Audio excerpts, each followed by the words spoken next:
Okay, so today we're going to run through Quicksort. Basically, Quicksort is just a sorting algorithm. It's one of the most routinely implemented sorting algorithms.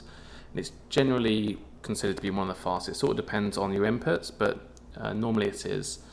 The only downside to Quicksort is that if you want to sort a very large amount of data, so data that you can't just put into your RAM, data that has to come off a hard disk, then it's not the most efficient sort by a long way. And if you're sorting data on the order of gigabytes or even more, then you want to probably use merge sort or something like that. Anyway, so the way I'm going to describe the algorithm today is graphically to start with, and then I'm going to quickly show you the code of how you implement this. It's actually a reasonably straightforward algorithm. It's a recursive algorithm, and it's what's called divide and conquer. Okay, so let's jump in straight with the algorithm. So here I just have 20 integers, which are random numbers between 1 and 9, and I've just put them into this bar graph here. So what we have to do is we have to do what's called a partition. So basically we'll run through the data, we organize it slightly, then split it into two, and then recursively carry that out. So the first thing you do is define our pivot.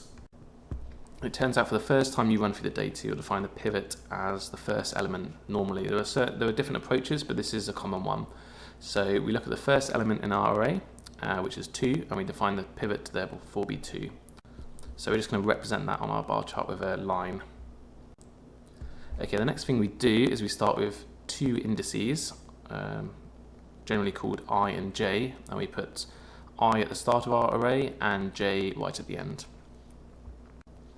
Then what we do, we start moving I up towards the center of the array, and at each position we check whether the element of the array at position I is greater than or equal to the pivot. So the pivot's 2 and the first element is 2, that's as per our definition. So in that case, yes, the element at I is greater than or equal to the pivot, so we stop. And then we look at j, and in this case we move j down through the array and check if it's less than or equal to the pivot. So the first element here is not, it's 9, so that's well above 2, so that's not true. So we then move in j one step, and we find that the second position in the element has a value of 2, so that's equal to the pivot, so we stop there. Then after every time we've moved I and j in, we have to check whether I is greater than j. If this is the case, then we stop, but it's not. They're still quite a long way apart, so let's then carry on through the algorithm. So if that isn't the case, we swap the elements at I and j, and in this case we're just swapping 2 and 2. So this is actually something I should point out, that one of the sort of downfalls of Quicksort is you do end up sometimes swapping values that are the same. This is just part of the algorithm. So if you have a set of data with a lot of repeated elements, or if the array is already sorted, Quicksort can be slower than other algorithms. But if you just want a general algorithm, you don't know necessarily what the form of your data is going to be, Quicksort is a very good candidate. So anyway, there we go, we swap I and j. And then we move I and j in one step and just continue as before. So we check I again, check if it's above or equal to the pivot, which it is, so that's fine, we just stop there. And we look at j and see if that's equal to or below the pivot, and it is, so we don't go any further, and we just swap the elements. Like I say, every time we finish moving I and j in, we have to check that they haven't crossed over or become equal to each other, which they haven't yet. So we just swap the elements, like so. Move the indices in one step, and then we continue. So I in this case is once again greater than or equal to the pivot, and so is j. So here we go with another swap. Again, they haven't crossed over, so we swap the elements I and j again, so they're equal to each other, so they just remain as 2. Move I and j in once more. In this case, I is below the pivot, so we have to move it again, and we find here it's above the pivot, so we stop. Move j down, see it's above the pivot, above the pivot, and finally below the pivot. So we stop, check they haven't crossed over, then swap the elements. And there we go. Move them in once more. I is greater than or equal to the pivot, so we stop straight away with I. And J we find is above the pivot, so we just have to go down. And we keep going down.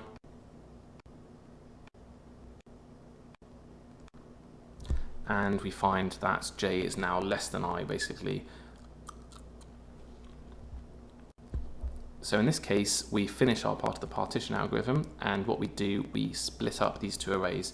And as you can see, we have the two different portions of our array. We now have the left-hand side, which is all equal to or less than the pivot, and on the right-hand side, all the elements are equal to or greater than the pivot.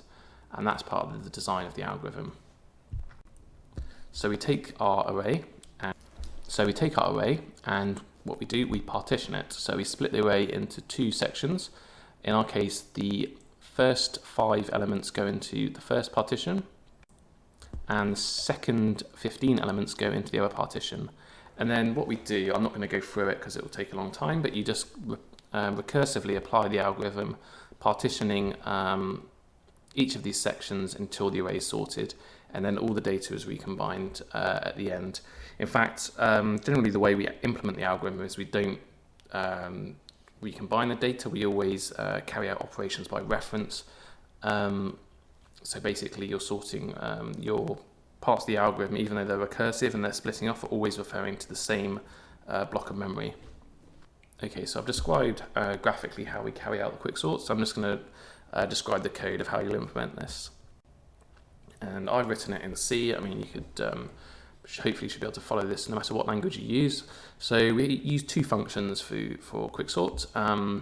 We use what's called the partition function, and in this case we have 3 inputs. We have an array. Now I've just used doubles for this. I mean, it could be anything, it could be floats, could be longs, whatever. But I used an array of doubles, and this is our input data.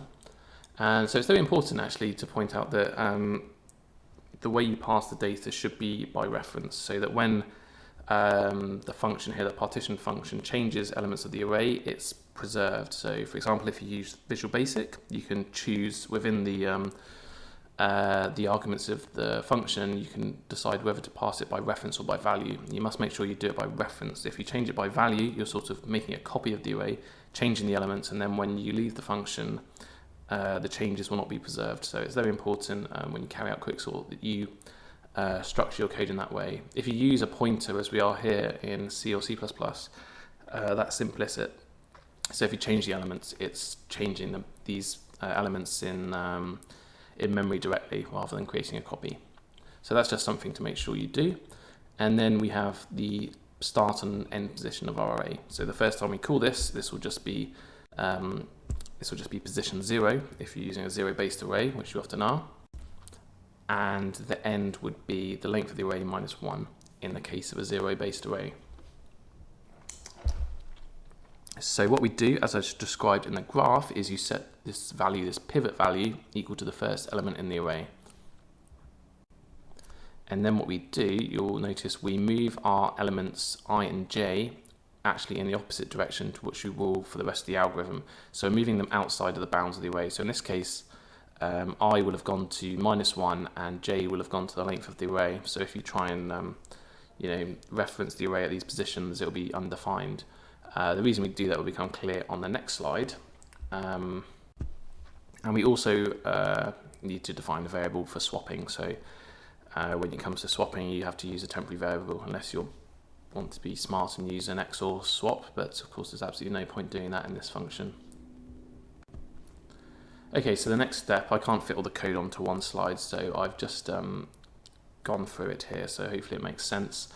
This is the line below. So what we have here on the top is our outside loop, and this is just a do while loop, and you'll see below that the condition for the while is just true, so it's an infinite loop.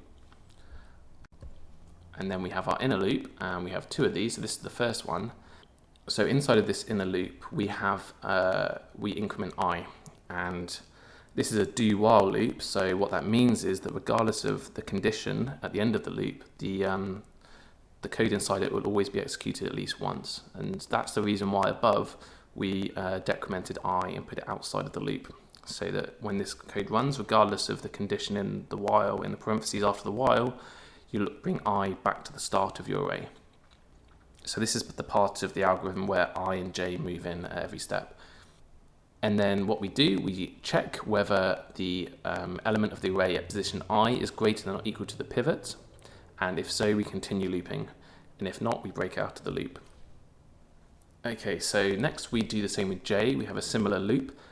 And once again, it's a do while loop. So the code inside is always executed at least once. So that's why we had to increment j before we started this part of the algorithm. So this is just as before. We're just moving j down through the array from the top. And in a similar way to we did with I, we just continue until the element at the position j is less than or equal to the pivot. And then once we've moved our I and j indices inwards, we have to check if they've matched or if they've crossed over. And if they have, we exit the partition function and we return the index j. If they haven't swapped over, then what we do, we swap the elements at I and j, and that's done with some code like this. And this line here just completes the infinite loop. So we have a do while loop and the condition is true. So that's always going to be executed. So the only way to exit the function is when I and j cross over. Okay, so that's the partition function. The other function is Quicksort. So this is what you'll call when you start your sorting algorithm. And as before, we have our data, which must be passed again by reference. So like I say, in C or C++ or similar languages, if you use a pointer, it will just be implicit that it's passed by reference. If you use something like Visual Basic, make sure you explicitly say it's passed by reference, otherwise this will not work. And then the first time you call this function, you'll need to put 0 as a start and the length of the array -1 into these arguments. So the first thing we do is check if this part of the array that's been passed into Quicksort has been sorted. If it has, we just return true and we can exit. If not, we call our partition function, which we described above, using this array, and what we get returned is the index j, and we use that as our new pivot. So basically we split the data into two parts, and we go from the start that we passed into the Quicksort, and we go up to j. And for the second half, we go from j plus 1 to the end. So as you can see, this is a recursive algorithm, and as it's called, it will continue split the data, creating smaller and smaller arrays, carrying out this partition operation until the array is completely sorted. And then when it's eventually sorted, all of these Quicksorts will return true. And then the first time you called it, the first level, you'll eventually get a true returned from that. And that means that the array has been sorted. So like I say, it's a very quick algorithm. It's actually quite easy to parallelize it. The only real downsides to Quicksort are if you have a very large amount of data and you need to sort it directly off a hard disk, or if you expect the data to have a lot of repeats or to already be partially sorted, in which case there are other options. Merge sort is a good candidate for very long, the long arrays and very large amounts of data. So that's something to be aware of. Okay, thanks very much for watching, and please subscribe if you like my videos.